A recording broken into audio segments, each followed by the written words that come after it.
K ಕಡೆಯಿಂದ latest ಆಗಿ 2 important update ಬಂದಿದೆ. ಅದರಲ್ಲಿ ಒಂದು ಅಪ್ಡೇಟ್ ಮಾತ್ರ ತುಂಬಾ ಅಂದ್ರೆ ತುಂಬಾನೇ ಇಂಪಾರ್ಟೆಂಟ್. ಜೂನ್ 6ನೇ ತಾರೀಕು ಒಳಗಡೆ ನೀವೆಲ್ಲರೂ ಕೂಡ ಈ ಒಂದು ಕೆಲಸನ ಮಾಡಬೇಕು. ನೀವೇನಾದ್ರೂ ಈ ಒಂದು ರಿಸರ್ವೇಶನ್ ನ ಕ್ಲೈಮ್ ಮಾಡಿದ್ರೆ, ಇಲ್ಲ ಅಂದ್ರೆ ನಿಮಗೆ ಕೌನ್ಸಿಲಿಂಗ್ ಅಟೆಂಡ್ ಮಾಡಬೇಕಾದ್ರೆ ಕೆಲವು ಪ್ರಾಬ್ಲಮ್ಗಳು ಅರೈಸ್ ಆಗ್ಬೋದು.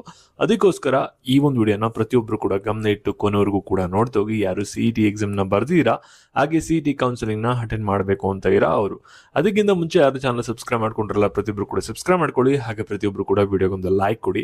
ಇವಾಗ ನಿಮ್ಮ CET ರ್ಯಾಂಕಿಂಗ್ ಬರೋಕ್ಕಿಂತ ಮುಂಚೆ ನಿಮ್ಮ CET ರ್ಯಾಂಕಿಂಗ್ ಏನಾದರೂ ನೀವು ಚೆಕ್ ಮಾಡ್ಕೋಬೇಕು ಅಂದ್ರೆ ಇಲ್ಲಿ ಫ್ರೀ ಆಗಿ ಒಂದು ರ್ಯಾಂಕ್ ಪ್ರೆಡಿಕ್ಟರ್ ಇದೆ. ಜಸ್ಟ್ ನಿಮ್ಮ PUC ಸ್ಕೋರ್ ಹಾಕಿ, ನಂತರ ನಿಮ್ಮ KCT ಸ್ಕೋರ್ ಹಾಕಿ ಸಬ್ಮಿಟ್ ಅಂತ ಕೊಡಿ. ನಿಮ್ಗೆ ಅಪ್ರಾಕ್ಸ್ ಆಗಿ ನಿಮ್ಮ CET ರ್ಯಾಂಕಿಂಗ್ ಎಷ್ಟು ಬರ್ಬೋದು ಅನ್ನೋದನ್ನ ಪ್ರಿಡಿಕ್ಟ್ ಮಾಡಿ ತೋರಿಸುತ್ತೆ. ಕಂಪ್ಲೀಟ್ಲಿ ಫ್ರೀ ಇರುತ್ತೆ.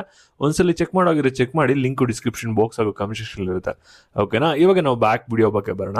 ಇವಾಗ ನಿಮಗೆ KCT ಅಪ್ಡೇಟ್ ಬಗ್ಗೆ ತಿಳಿಸ್ಕೊಡ್ತೀನಿ. ಅದಕ್ಕಿಂತ ಮುಂಚೆ ಕಾಮೆಂಟ್ ಕೆ ವಿದ್ಯಾರ್ಥಿಗಳಿಗೆ ಒಂದು ಅಪ್ಡೇಟ್ ಇದೆ.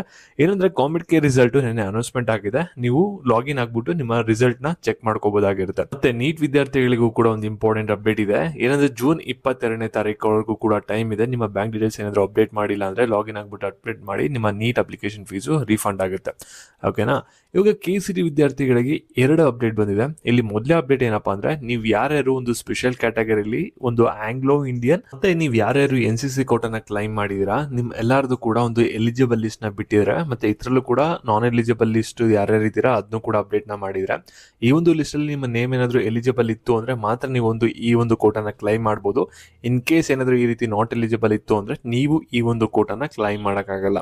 ಓಕೆನಾ? ಮತ್ತೆ ಇದೇ ರೀತಿ PDF ಗಳು ನಿಮಗೆ ಸ್ಪೋರ್ಟ್ಸ್ ಕೋಟಾಗೂ ಕೂಡ ಬರುತ್ತೆ, ಫಿಸಿಕಲಿ ಹ್ಯಾಂಡಿಕ್ಯಾಪ್ ಕೂಡ ರಿಲೀಸ್ ನ ಮಾಡ್ತಾರೆ. ಅದಕ್ಕೆ ನೀವು ವೆಯ್ಟ್ ಮಾಡಬೇಕಾಗುತ್ತೆ. ಮತ್ತೆ ನೆಕ್ಸ್ಟ್ ಒಂದು ಅಪ್ಡೇಟ್ ಏನಪ್ಪಾ ಅಂದ್ರೆ, ಇಂಥ ವಿದ್ಯಾರ್ಥಿಗಳು 6ನೇ ತಾರೀಕು ಒಳಗಡೆ KE ಆಫೀಸ್ ಮಲ್ಲೇಶ್ವರಂಗೆ ಹೋಗಿ ಡಾಕ್ಯುಮೆಂಟ್ ವೆರಿಫಿಕೇಶನ್ ನ ಕಂಪ್ಲೀಟ್ ಮಾಡಬೇಕಾಗುತ್ತೆ. ಇಲ್ಲ ಅಂದ್ರೆ ನಿಮಗೆ ಈ ಒಂದು ರಿಸರ್ವೇಶನ್ ಏನಾದ್ರು KE ಅಪ್ಲಿಕೇಶನ್ ಕ್ಲೈಮ್ ಮಾಡಿದ್ದು ನೀವು ಡಾಕ್ಯುಮೆಂಟ್ ವೆರಿಫಿಕೇಶನ್ ಮಾಡಿಸ್ಕೊಂಡಿಲ್ಲ ಅಂದ್ರೆ ನಿಮಗೆ ಈ ಒಂದು ರಿಸರ್ವೇಶನ್ ಕ್ಯಾನ್ಸಲ್ ಆಗುತ್ತೆ.